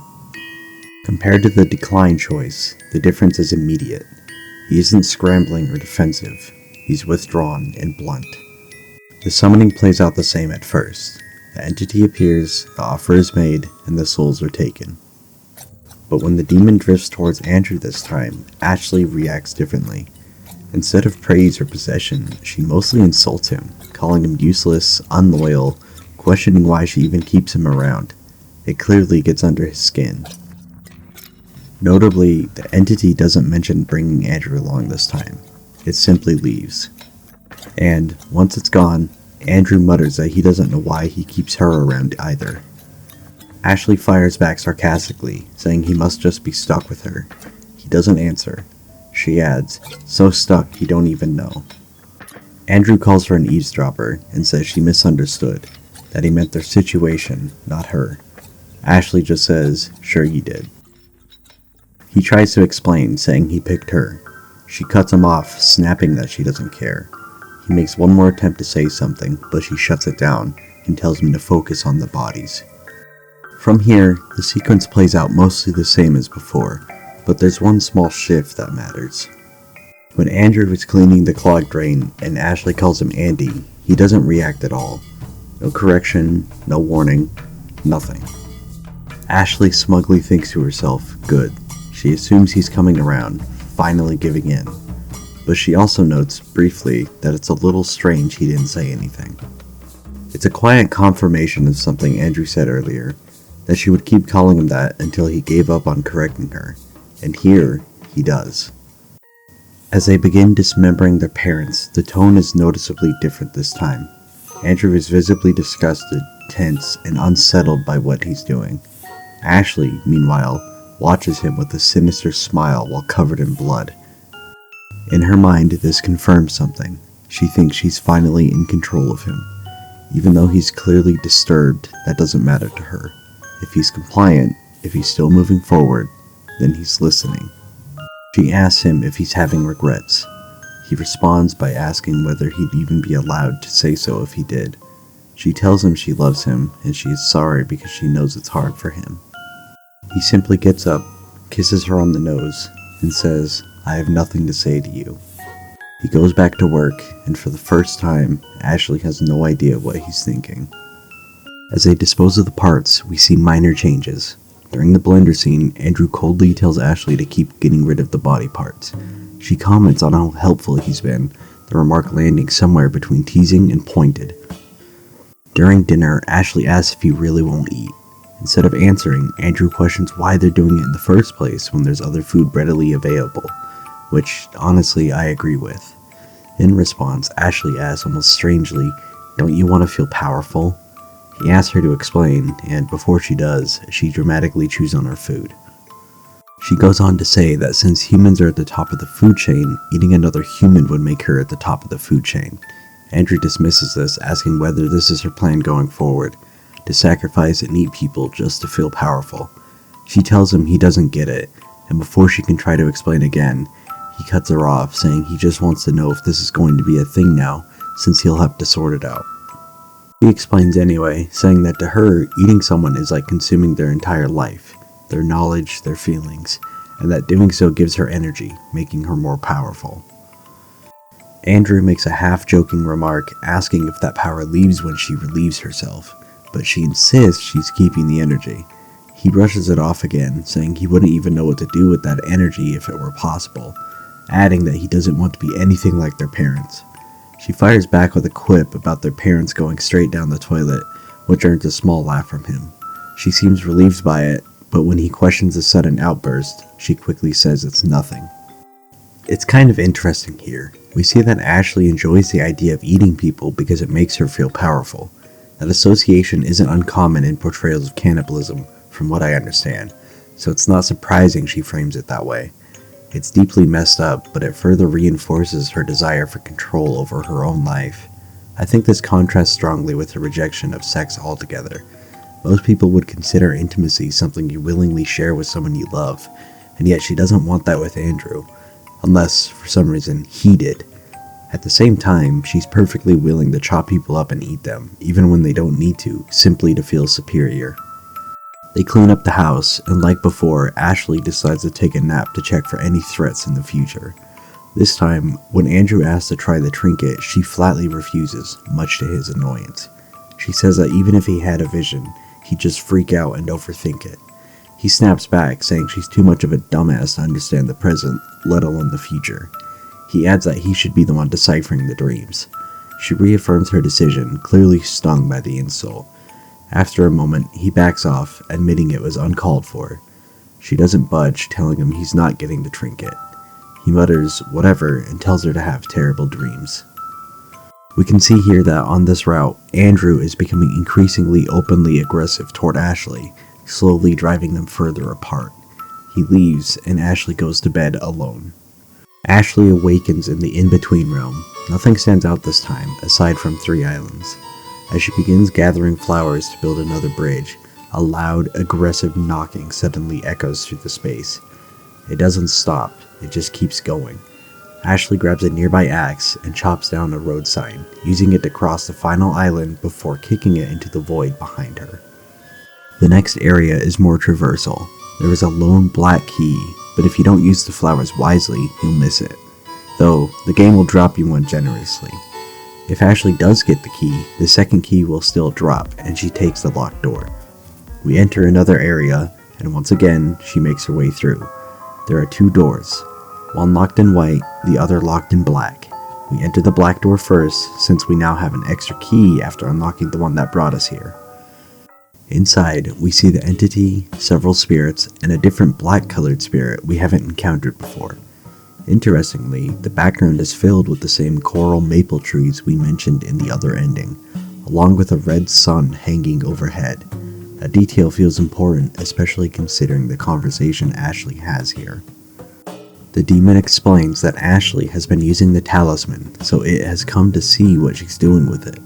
She's slightly irritated by this and leaves after asking if she's going to end up dying, receiving only a vague answer in return.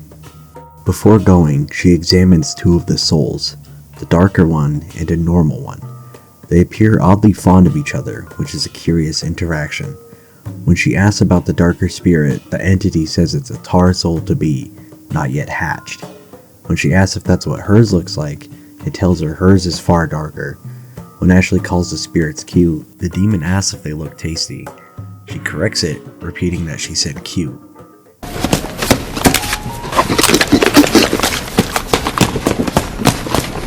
I mentioned earlier that the trees, whatever they truly are, could tie into themes of aggression and decay, which aligns with what we've seen from Andrew in the direction this route has taken so far. The red sun feels like further confirmation of that trajectory. In some mythologies, a red sun is associated with doom or finality. It carries a menacing, almost oppressive presence, and paired with the surrounding trees, it feels like a quiet hint at where this path may lead. Carrying on, Ashley grabs a white key and enters the white locked door. Inside is a long hallway. As she moves forward, Andrew suddenly breaks through. He doesn't seem to be in a good mood. Ashley throws down her axe in an attempt at a truce, asking him to play nice, but he simply says tag, I'm it, and gives chase. She doesn't make it far. He grabs her by her hair, yanking her backward. She cries out, telling him to stop, insisting it isn't her fault. He dismisses it as just another episode. She begs him to wait. Mocking her, he openly says, Andy and Leyley, the way she names her episodes. She calls him his name again, pleading with him to wait. His title reads, And the final finale, finally. Try saying that 3 times. Now he has the cleaver pressed to her throat, and strangely, she's wearing a nervous smile. She says she's sorry, that she'll be better, begging him to just leave and forget everything. She insists everything will be fine and promises to behave. He points out that she's already proven she won't, saying he's not falling for it again. She grows more desperate, repeating that she's sorry over and over, but he coldly tells her he's tired of her sorries, that they mean nothing. As he speaks, he presses the cleaver closer to her neck, drawing a thin cut. Ashley knows now that he's going to kill her. Here, we're presented with a choice. If Andrew hadn't unloaded the gun on the hitman earlier, Ashley can either draw her gun or accept her fate. We'll choose the option where she draws her gun first. Ashley pulls out the gun, presses it to his head, and says, "Guess what?" before pulling the trigger. He makes no move to stop her, which I assume is because he never expected she'd actually do it. The shots go off, then another. She starts laughing maniacally, shouting bang, bang as she keeps firing. We hear the gun click. When the chamber runs empty, we see Ashley, visibly crying, yet wearing a wicked smile, almost confirming the thought. He believed she wouldn't do it. She laughs again. Then she keeps going, yelling slurs at him and kicking his now lifeless body. She calls him a waste of all of me, says she's glad he's dead, and then repeats it, louder, more viciously. If we choose the other option and don't draw the gun, a heart appears. Ashley simply smiles and remarks that Andrew sucks. She raises a finger gun to his head and says, "Bye-bye." He leans in and whispers in her ear, "I'll see you in a bit," before slitting her throat. Now, I'm a bit unsure about these endings. With the okay ending, it seems like Ashley still believes she can trust Andrew, despite his increasingly hostile behavior. Or maybe she's being deliberately careless, confident that she's still the one in control. What stands out most, though, are Andrew's final words. "I'll see you in a bit." That line feels intentional. It suggests something cyclical, or at the very least, that this isn't as final as it appears. The bang bang ending feels different. Here, Ashley seems to fully realize she can't trust him. She understands that Andrew will never truly be loyal to her, and yet she's still crying. Even after killing him, she's devastated, because, violent or not, he was still the only person giving her attention. Whatever these mean, it clearly doesn't bode well for the future. Ashley wakes up in a panic, wondering what she could have done to make him snap like that. She insists Andy would never do something like that, but then she remembers the apartment when Andrew was choking her. She hesitates, admitting he might, before correcting herself. Andrew might. The distinction is deliberate. Andrew walks in and asks if everything is okay. She tells him she just had a nightmare. When he asks if it was a vision, she sharply denies it, still visibly shaken. She lets out a small laugh to cover the panic, brushing it off as vague nonsense. He simply says, "Okay." She calls him Andy. There's silence. She quietly reassures herself that it is Andy, almost pleading with the thought. After a moment, he sighs and asks, "What is it?" She relaxes, relieved, taking that as confirmation. She tells him it was nothing, then adds that she loves him very much. He replies with a simple thanks. She immediately snaps back, calling it a shitty response and asking why he can't just say it back sometimes. Andrew responds that she keeps calling him by some other guy's name, making it clear he still considers Andy dead. She doesn't respond to that. Instead, he tells her they need to get going to dump the bones. This time, when they reach the slope and the bag tears, we see just how much Andrew has begun to unravel. For one, the music remains dark and unsettling, instead of the almost lighthearted tune used in the burial ending. He asks if she's going to pick them up, and she immediately blames him for his packing skills. He fires back, telling her to pick them up, calling her a dumb bitch. Ashley confronts him, but he just yells at her again. She backs down, saying alright, and starts gathering the skulls. At the bridge, when Ashley asks about the skulls, Andrew doesn't even bother wondering whether they'll float this time. He just tells her to chuck them. Ashley makes a joke, and he responds with a cold, "Clever." She goes quiet. When he presses her on it, she brushes it off as nothing and asks what they're doing next. Andrew simply says, "Whatever you want." Ashley, trying to maintain some sense of control, turns cheeky and says that's new, asking why. Andrew responds coldly that they'll end up doing whatever she wants anyway, so why even ask? She asks if he's mad at her. After a brief silence, he says nah, and asks what she wants to do. She tries to appease him, saying she wants to do whatever he wants to do. That's when Andrew suggests they should turn themselves in. She immediately freaks out. He replies, "So much for my opinion," and claims it was a joke. Ashley grows more uneasy, insisting he's totally mad at her and demanding to know why, calling him Andy once again. He asks if she remembers promising she wouldn't call him that anymore. In another attempt to regain control, Ashley says no, but she does remember that just a minute ago, he said they'd do whatever she wants. He snaps back, asking if this is really how he's treated after everything he does for her. Ashley takes this as confirmation that he's mad at her, as if it weren't already obvious, and reacts with irritation. He returns to his original point, saying he only asked for one thing, and that it wasn't even a big ask. Then he admits it. Yeah, he's mad. A second later, he shrugs it off, saying she won't do anything about it anyway. He tells her to just pick her next stupid idea and get moving.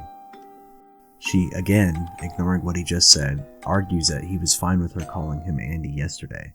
He responds that he had to be. Starting a fight in front of their parents would have been a bad idea. He points out that she only started doing it more because he didn't react, but he was fully aware the entire time. He says there are no more appearances to keep up, no more corpses to hide, and asks if she wants to have another go, grabbing her by the head, not gently.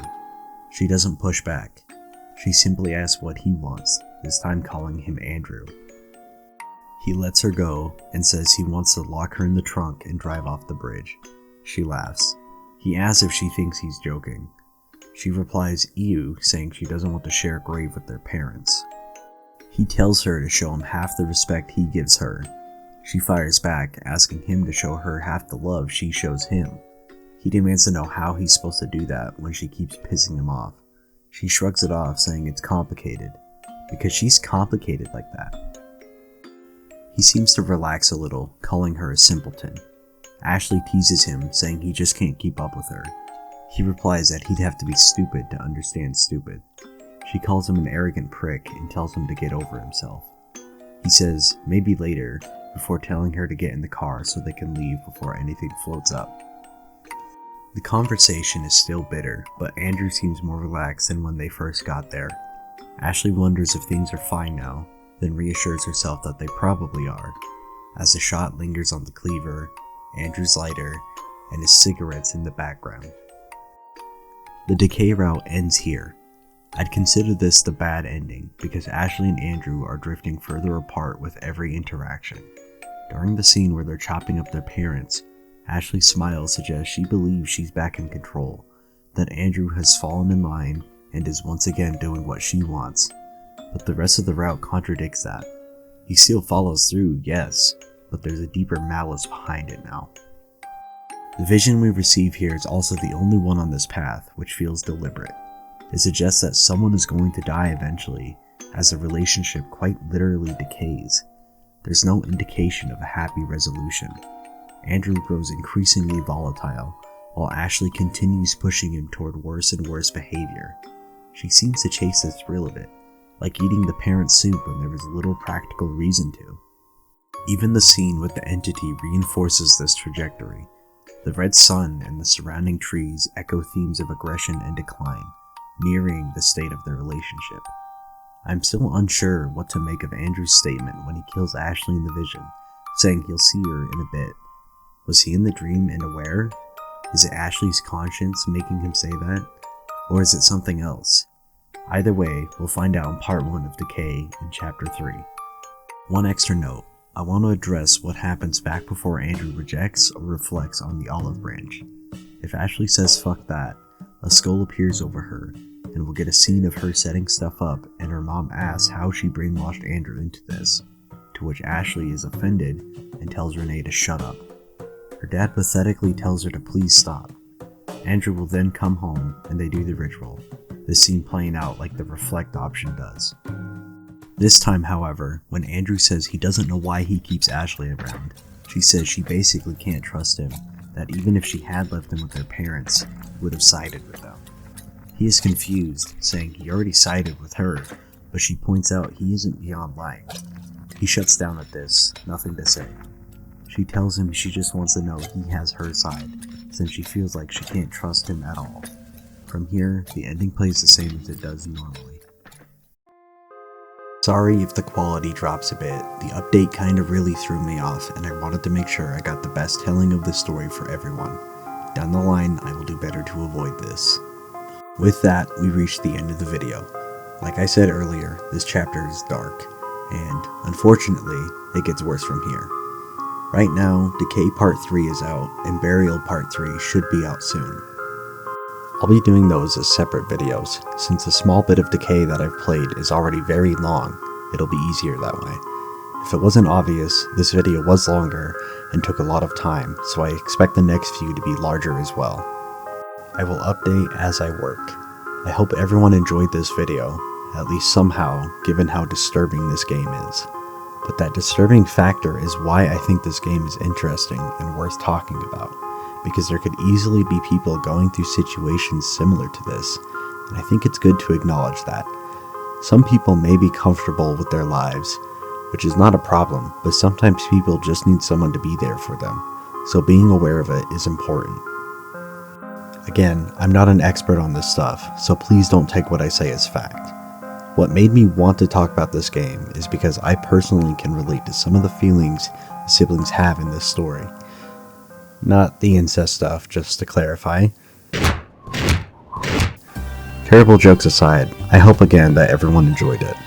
I wanted to keep the analysis part here short, since I feel there's enough of it in the meat of the script anyway.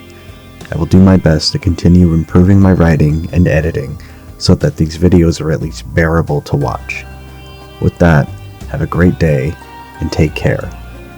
Mopsy out.